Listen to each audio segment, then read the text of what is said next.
Está mal. Entonces, esto es lo mismo. Nosotros necesitamos esos flujos de fondos. ¿Por qué? Porque si no llegan en tiempo y forma, hay algún lugar que se quedó sin el insumo vital. No llegó a la producción el tema del insumo. No llegó cuando tenía que llegar. Y entonces, en vez de llegar el insumo hoy para la producción de esta semana, desde el día lunes, me llega el insumo el día jueves. ¿Por qué me llegó el insumo el día jueves? Porque la empresa no tuvo los fondos suficientes para pagarle al proveedor. Como no tuvo los fondos suficientes para pagarle al proveedor, ese proveedor no me entregó. Pero eso, ¿qué pasa? ¿Por qué se produce una necropsia ahí en la empresa?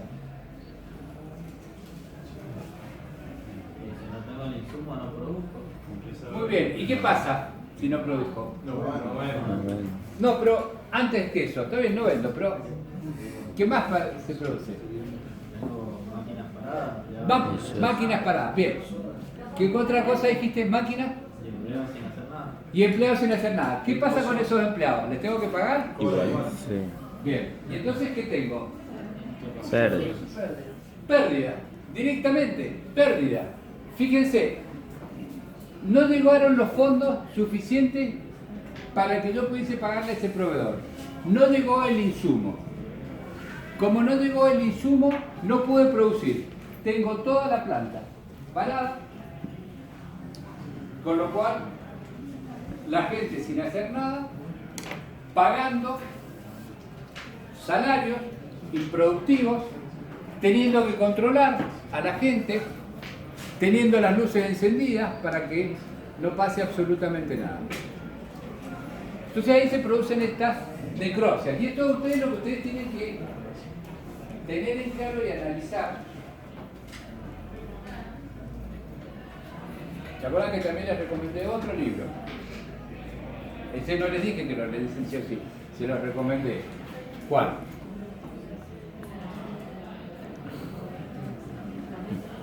Se los recomendé en las primeras clases. La meta, que vos lo habías leído.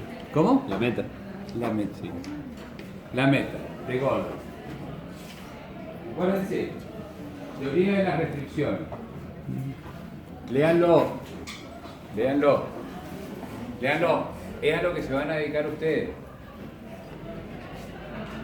Es a lo que van a hacer ustedes cuando se reciban. Léanlo, porque eso les va a abrir la cabeza de qué pasa en el mundo real. Y eso les va a mostrar la importancia que tienen de los flujos, que en definitiva, todo lo que estamos hablando tiene que ver con eso, de cómo se mueven los flujos, en este caso de dinero, para poder ver. ¿Y acá cómo lo vamos a analizar? Lo vamos a analizar para saber qué tiene la empresa. Y en este documento, que es el estado de situación patrimonial, lo que nosotros nos va a mostrar cuál es la situación financiera de la empresa. ¿Saben la diferencia entre financiero y económico?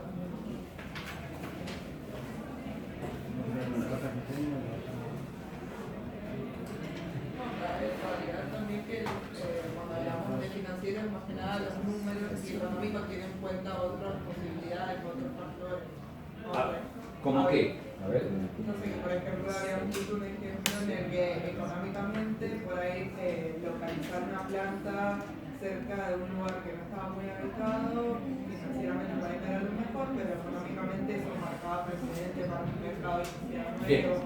Yo voy a decir que desde el punto de vista financiero, que debe apuntar a lo mismo que te han dicho desde el punto de vista de evaluación y evaluación de un proyecto de inversión, pero desde el punto de vista, ahí estamos hablando de la segunda etapa, que es la localización de la planta. Pero lo que tenemos que ver, en económico o financiero. Económico es el resultado que tiene una empresa desde el punto de vista de si ganó o perdió plata, independientemente si los fondos entraron o no. Y acá empiezan a jugar dos principios contables que tenemos que conocer el significado. Uno que es el devengado y otro es el percibido. Son dos principios contables que tenemos que empezar a distinguir. ¿Qué es el devengado? Devengado es el principio que me dice que la situación, una vez que se dio el hecho fáctico, me dice, yo vendí, vamos a ponerlo así. Vamos a tratar de hacer un ejemplo de devengado impercibido.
Yo he vendido en abril, en mayo y en junio, ¿sí?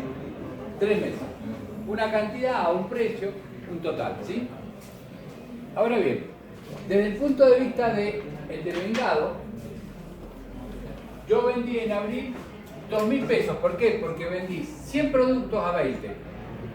¿Sí? A 20 pesos cada uno vendí 2.000 pesos. Ese día los vendí. En abril los vendí. En el mes de abril los vendí. Durante el mes de abril los vendí, entró gente a mi negocio y los compró.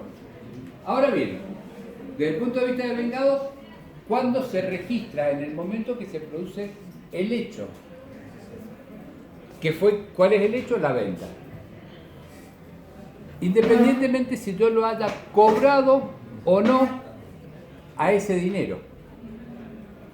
Yo lo vendí, pero a ver, la forma de vender esto es 50% de contado y 50% a 30 días. Esta es mi forma de vender. Es decir, que de los 2.000 pesos a mí me ingresaron en abril 1.000 y me ingresaron 1.000 pesos en mayo. ¿Sí? De los 2.400 pesos que vendí en junio, me ingresaron 1.200 en mayo y 1.200 en junio. ¿Sí? Y de los 2.800 pesos que vendí en junio, me ingresaron 1.400 pesos en junio y los otros 1.400 pesos van a ser una cuenta a cobrar. Todavía en julio, todavía tendré que cobrar en julio. ¿Sí? Es decir que desde el punto de vista del movimiento de fondos, yo voy a tener que yo vendí, que a mí me ingresaron fondos 1.000 en abril, me ingresaron 2.200 en mayo y me ingresaron 2.600 en junio. Es decir que en total a mí me ingresaron 5.800 pesos, ¿sí? Ahora bien, desde el punto de vista de devengado, desde el punto de vista económico, que es como se registra, la parte económica se registra por el devengado, independientemente que lo haya cobrado o no, yo tuve una venta en ese periodo de 7.200 pesos. Pero desde el punto de vista del percibido, que es el movimiento real del dinero, entrada o salida, yo tuve 5.800 pesos. ¿Sí? ¿Está? ¿Se entiende? Los estados contables se manejan desde el punto de vista del devengado. Registran las actividades que han pasado durante ese periodo, pero no consideran la entrada o salida de fondos, excepto el estado de flujo de efectivo, que es el único que trabaja desde el punto de vista del percibido. Ya lo vamos a ir viendo. Entonces, desde el punto de vista financiero, a mí me dice, ¿qué me va a decir desde el punto de vista financiero? ¿Qué tenencia tiene esta empresa? ¿Qué debe esta empresa? ¿Y cuál es su situación entre lo que tiene y lo que debe? No me está dando un resultado económico. No me está diciendo cuánto tuvo que gastar, ni me está diciendo cuál fue el precio al que puede vender los bienes, sino que me está diciendo qué es de propiedad de la empresa y qué debe a terceros. ¿Quiénes son esos terceros? A ver si me ayudan a identificar quién puede ser esos terceros. Los proveedores, muy bien. Los bancos, perfecto. ¿Quién más? Es decir, todo aquel que me prestó mercancía, ya sea en dinero. ¿Y quién más? El Estado también. ¿Quién más? Más fuerte. Los accionistas. ¿Por qué los accionistas? Impactan su rendimiento. Muy bien. Porque los accionistas pusieron la plata esperando tener un rendimiento. Los accionistas son terceros respecto a la empresa. Y lo vamos a ver. ¿Se acuerdan que yo le decía que la empresa lo que hace es tener inversiones? ¿Y para qué invierte? Bueno, ¿para qué invierte? Esto es financiero, invirtió. Tiene esta cantidad de bienes. Esto fue lo que invirtió. ¿Sí? Ahora bien, para invertir eso, la empresa que buscó es fuente financiera. ¿De dónde sacar la plata para poder invertir? Fíjense que son exactamente iguales. ¿Por qué? Porque yo no puedo invertir si alguien no me prestó el dinero o si no lo puso alguien al dinero. Entonces esas inversiones pueden ser de corto o de largo plazo. De la misma manera que las fuentes de financiamiento pueden ser de corto o de largo plazo. ¿Sí? Sí, tenemos que reconocer. Muy bien, Marco. Muy bien, Marco. Muy bien. Tenemos que reconocer. O sea, no te tenía fe, Marco. O sea, ya sabemos cuál es tu función. Para todo bien. Estas pueden ser las de terceros o propias. Pueden ser de terceros o propias. Estas fuentes, ¿sí? Ahora bien, contablemente, las inversiones se denominan activos. ¿Qué es lo que tienen las empresas? Y esos activos, los de corto plazo, esas inversiones de corto plazo, son los activos corrientes, y esas inversiones de largo plazo son los activos no corrientes o activos de largo plazo, ¿sí? ¿Cómo sabemos cuál es el plazo? ¿Cuándo un activo es de corto plazo y cuándo un activo es de largo plazo? Menos más de un año.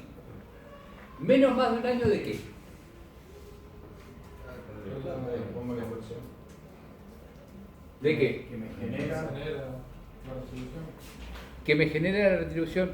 No. Sí, entiendo lo que me están queriendo decir, pero no es exactamente, técnicamente no es así. Desde que lo hago efectivo. Desde que se convierte en efectivo, hasta que se convierte en efectivo. El plazo de que este activo corriente quiere decir que esta inversión se va a convertir en efectivo en un plazo menor a un año. Estos activos se van a convertir en efectivo en un plazo mayor a un año, a 12 meses. Por eso se los denomina activos corrientes o activos no corrientes. ¿A qué se refiere que sea activo? O sea que a una construcción en un año No, o que empiece a generar como lo que decíamos recién. que se convierte en efectivo. Y ahora vamos a ver cómo se convierte en efectivo. Dejadme un segundito y vemos cómo se convierte en efectivo. De la misma manera, las deudas se denominan pasivos y pueden ser pasivos. Los pasivos de corto plazo son pasivos corrientes y los pasivos de largo plazo son pasivos no corrientes. Y obviamente, el que puso el accionista, el dinero que puso los accionistas, se convierte en el patrimonio neto de esta empresa, que también es de largo plazo. Es decir, de este lado uno decía que era corriente o no corriente por el periodo en el que se iban a convertir en efectivo. De este lado de la ecuación uno dice que es corriente o no corriente por la obligación que tengo de pagarlo. Es decir, te voy a decir que un pasivo es no corriente cuando yo tengo una obligación a pagarlo superior a un año. Es decir, cuando el vencimiento de esa obligación opera a más de 12 meses. ¿Sí? Entonces ahí voy a decir que ese es un pasivo no corriente. Obviamente que acá tengo también la obligación yo de darle dinero al accionista, porque si el accionista no percibe fondos acá, dividendos y todo lo demás, no va a querer seguir invirtiendo en esta empresa. Va a querer salirse de esta empresa y no va a querer seguir permanentemente invirtiendo en esa empresa. Por eso, el accionista también es visto como un tercero que interactúa con la empresa. ¿Cómo? Esquemáticamente, ¿qué son estos? Son bienes que son de propiedad de la empresa y derechos que posee contra terceros. ¿Por qué? Porque vieron ahí que a mí me faltan 1.400 pesos todavía por cobrar. ¿Sí? Esos 1.400 pesos que a mí me faltan por cobrar, yo tengo un derecho contra terceros. Hay terceros que han interactuado conmigo, que son mis clientes, que me deben plata, con lo cual yo tengo un derecho sobre ellos. Tengo un derecho de 1.400 pesos, una creencia de 1.400 pesos. Y eso es parte de mis activos. ¿Sí? Entonces son los bienes de propiedad de la empresa, ya sean tangibles o intangibles. ¿Qué es algo tangible o algo intangible? Algo tangible es fácil, que lo puedo tocar. ¿Qué es algo intangible? A ver un ejemplo de un bien intangible. Una investigación que hice. Una investigación. A ver, la investigación solamente Un procedimiento, una forma. no hace a la investigación, sino ¿qué sería el intangible? No, porque no le puedo poner lo que me dijeron, la patente o el derecho intelectual que tenga sobre esa investigación. La investigación en sí mismo no es un hecho en sí mismo que no pueda registrar, sino el patentamiento a partir de esa investigación sí. ¿Qué otra cosa? Algo más importante que usted... Proceso. No, eso es algo tangible. Vos tenés el hecho fáctico en la mano, tenés que pagar eso. Un software, el desarrollo, en tanto en cuanto lo registres, o sea, tengas la propiedad intelectual sobre el desarrollo. La marca. Es algo fundamental, la marca. A ver, ¿cuál es el activo mayor que tiene Coca-Cola? Marca.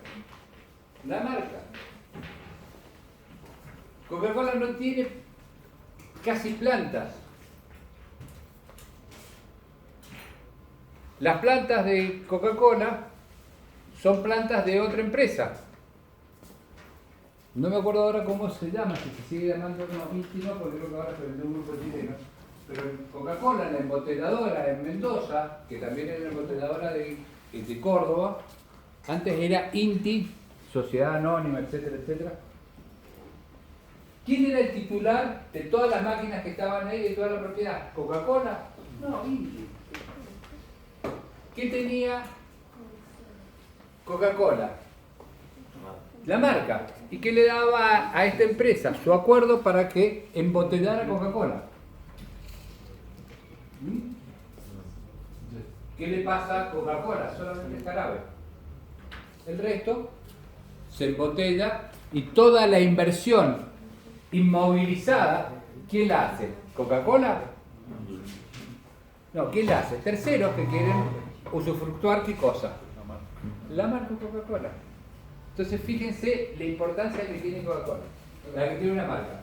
Imagínense el valor que tiene una marca que hace unos años hubo un desafío que se llamó el desafío Pepsi, que era una prueba ciegas entre qué te gustaba más. A la gente le daban a tomar entre una Coca-Cola y una Pepsi, pero las dos tapadas. Y había un escribano que certificaba que era lo que había pasado y la gente eligió 6-4 Pepsi sobre Coca-Cola. Después decían que la Coca-Cola estaba caliente y que la Pepsi estaba más fría y que bueno, influía eso, pero independientemente si hubo o no una triquiñuela para hacer que optasen o no, el desafío Pepsi salió 6-4 Pepsi sobre Coca-Cola. ¿Qué hizo Coca-Cola? Nada, no contestó nada. ¿Pero qué hizo para reforzar la moral de toda la gente que trabajaba en Coca-Cola? Puso unos carteles en todas las plantas y en todos los distribuidores. ¿Qué me dicen que 6-4, 8-2 en venta?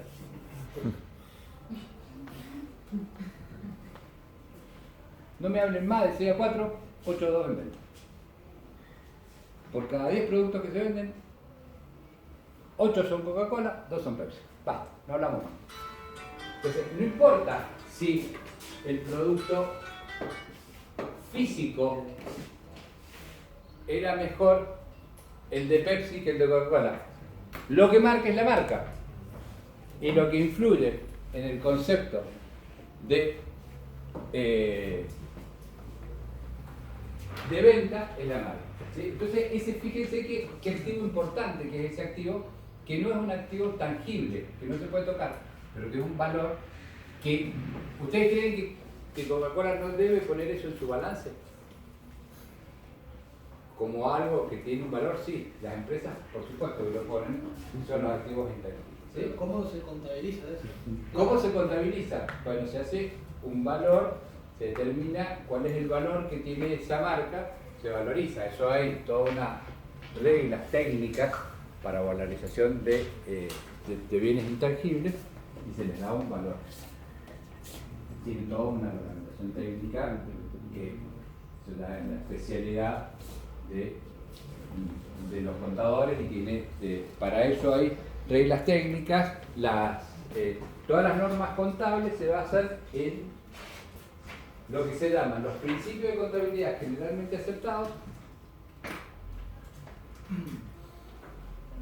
que hay distintos principios, entre ellos los dos que acabamos de ver, el de vengado y el percibido, y hay lo que se llaman resoluciones técnicas que sacan los organismos de contralor, que son los que te dicen cómo puedes evaluar un bien, cuáles son, si puedes hacer un revalúo de ese bien, porque a lo mejor un bien, vos haces una evaluación y decís que este bien te va a durar 10 años.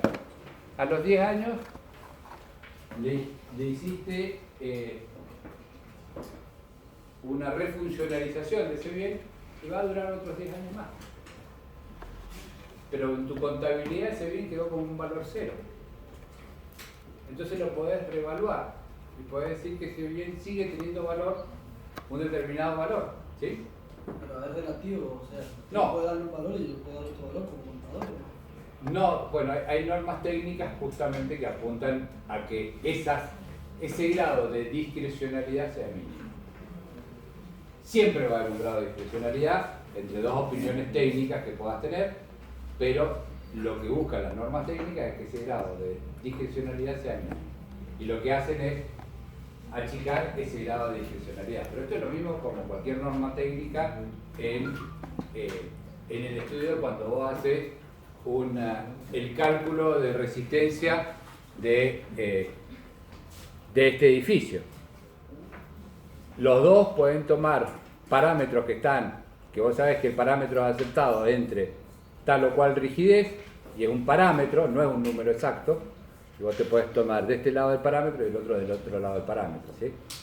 Pero lo que achicás es que mientras que esté en ese parámetro es un valor aceptable, ¿sí? Lo que no puede estar es fuera de ese parámetro.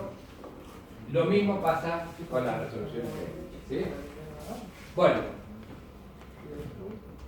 el pasivo son las cantidades adeudadas por la empresa y lo otro es el capital aportado por los socios. Profe, ¿los inversores entrarían en pasivo o en patrimonio? No, patrimonio no. Por eso. Porque se convierten en socios. En los inversores sí, son socios. ¿Cómo se presenta esto? ¿Hay alumnos franceses acá? Bien, es la única diferencia que tenemos con Francia. O con el hemisferio norte. Lo mismo, todo lo mismo que he dicho, es lo mismo para la contabilidad en Francia que acá. Pero en Francia, esta es la única diferencia que hay. Mientras que nosotros, acá en Francia y en Estados Unidos, en el hemisferio norte en general, nosotros presentamos de mayor liquidez a menor liquidez, es decir, que primero se presentan los activos corrientes, aquellos que se van a convertir en efectivo en un plazo menor a un año, y a medida que se van siendo menos líquidos, se ponen al final. En el hemisferio norte es exactamente al inverso. Se pone primero lo menos líquido y por último lo más líquido. ¿Sí? Sería un activo menos líquido y uno más líquido. Uno que se convierte en efectivo. Por ejemplo, ¿cuál es el activo más líquido? ¿Más líquido qué quiere decir líquido? Dinero. Que sea efectivo. ¿Cuál es el más líquido de todos? Dinero. El dinero, propiamente. Entonces, nosotros lo que ponemos primero en el activo se llama caja y banco, el dinero que tengo disponible en la caja o en el banco. Ese es el primero de los activos. El último vendría siendo el menos, Inmueble. el tema de un inmueble o un intangible, ¿sí? ¿Qué tendríamos si lo viésemos en el hemisferio norte? Y primero tendríamos ese intangible y por último tendríamos caja y banco. Nada más. Pero, digamos, para nosotros, y para que ustedes lo tengan para cuando rindan el examen y cuando hablen con cualquier persona en la Argentina, va de más líquido a menos líquido. Nada más esto es una aclaración, porque siempre tenemos alumnos que vienen de otro lado y entonces que también sepan cómo se presentan en Es una cuestión de región, pero que técnicamente no afecta a nada. No, es la forma de presentación. En cuanto a los pasivos de patrimonio neto, se presentan también de los más exigibles a los menos exigibles. ¿Cuál es el más exigible? Bueno, aquel que tiene un vencimiento en el plazo menor. ¿Cuál es el menos exigible? Y devolverle la plata a los socios. ¿Por qué? Porque los socios van al resultado de la empresa. ¿Qué pasaría en Francia? Exactamente la inversa. Los menos exigibles primero, los más exigibles al final. ¿Sí? ¿cuál tipo que sería uno muy exigible? Una deuda que yo tengo que vence el mes que viene. O sea, por ejemplo, acuérdense esto. Y acá hay un detalle muy importante. Esto, el estado de situación patrimonial, es una foto. Es una foto. ¿Cuál es la situación de la empresa al día de cierre? Acá, en el encabezado de este estado de situación patrimonial, dice que este es el estado de situación patrimonial de la empresa al 31 de diciembre del 2017. Dice la fecha. Entonces, esa es la foto a esa fecha.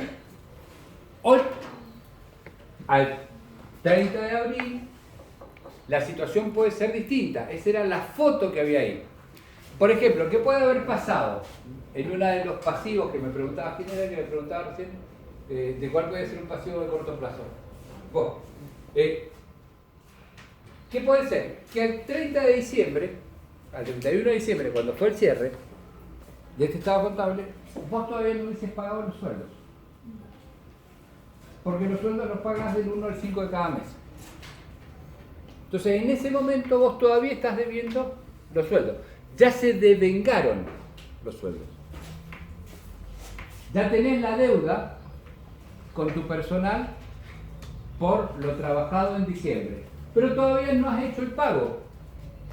Porque no tenés la obligación del pago. O por ejemplo, todavía no tenés la obligación del pago de un proveedor, o todavía no tenés la obligación de un pago de lo que es el tema de las cargas sociales que tiene, hecho que se paga con un formulario que tienen que haber escuchado ustedes, el 931, que se paga los días 13 de cada mes. ¿Por qué? Porque tenés que esperar que termines de contabilizar todo, hacer todas las liquidaciones, y te dan 13 días para que pagues lo que tuviste, lo que pasó durante el mes anterior. Entonces, ahí te va a salir, como es una foto, ¿cuál era la deuda? A ese día, vos estabas debiendo esa plata. Aunque al día siguiente la hayas cancelado, en ese momento estabas debiendo esa plata. Entonces acuérdense que esto es una foto. Es una foto. A un día, ¿qué pasó? Puede ser que el día anterior, si tú hubiese visto la foto del día anterior, a los chicos, por ejemplo, hoy la foto que yo estoy viendo es que están jugando con el celular. Pero hace un rato no estaban jugando con el celular. No, es que se está escondiendo. Sí, yo también tenía pelo algún día. Pero ya dejé de tener.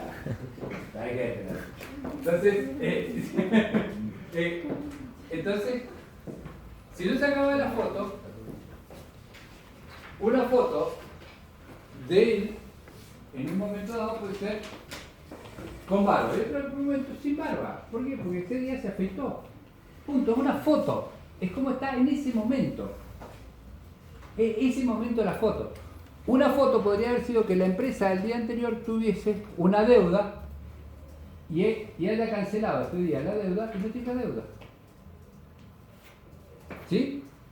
Entonces es una foto a un momento determinado, al cierre del ejercicio. La ley 19.550, que es la ley de sociedades, es la que nos dice que cada cuánto tienen que presentar sus estados contables las empresas.